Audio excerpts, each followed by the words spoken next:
So in our previous lesson, we were able to lock down our in and out points for our animation. We're able to track everything, and we have it, just moving along very nicely.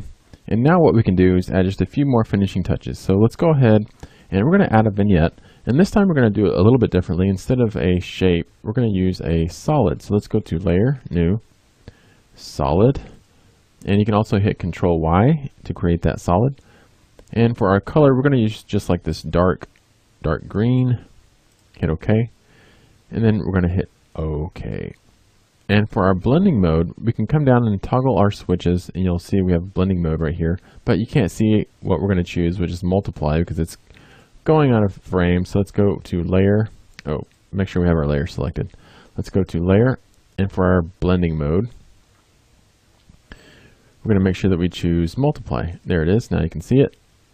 And let's go ahead and create a mask for this layer. So using our ellipse tool, we're just going to drag and pull out the center. And remember, we need to reverse this or to invert it. So you can see there is our mask that we just created, and we just click inverted. And then we're going to go ahead and open up that mask property so that we can adjust the feather. We want just enough to where the edges are not completely dark. And then we're also going to bring down the opacity altogether. So hit T on the keyboard with that dark yellow solid selected, or whatever color you've chosen. We can just kind of back off of there a little bit, maybe about 60 some odd percent. Looks good. So now we have our deer and our graphic and everything show up. We have a little bit of vignetting here on the edges.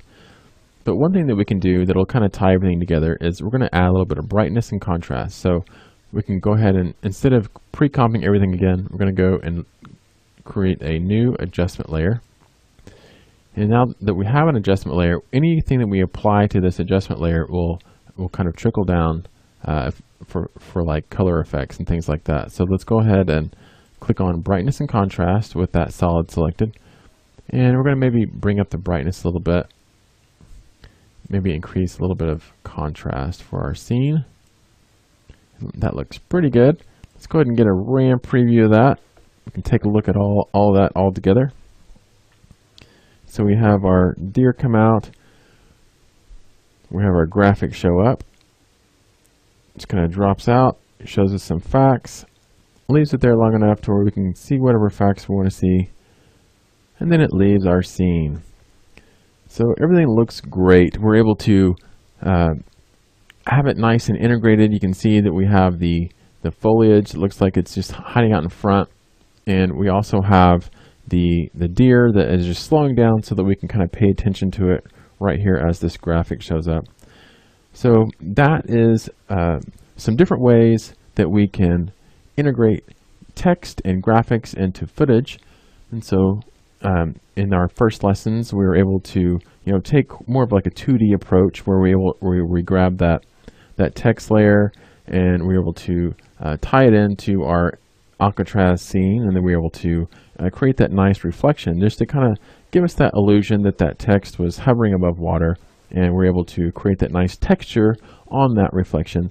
And then in the other project that we had just before this one, we're able to take and using the Ray Trace 3D engine, we're able to grab that text layer and extrude it to where we actually have a more three-dimensional type of title in a scene, kind of like what we'd see in like a movie opening or something like that. And we're able to create the shape that knocked out using the track matte, and we're also able to create a nice shadow on it so that it was kind of more integrated into the scene and just tracked along with our camera.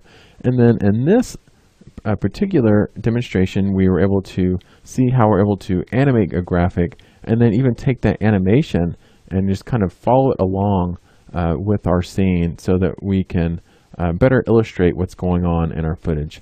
So, take these principles and use them in your own projects and create some nice graphics that just are nice and integrated into your scenes. Thank you so much for watching, and have a great day.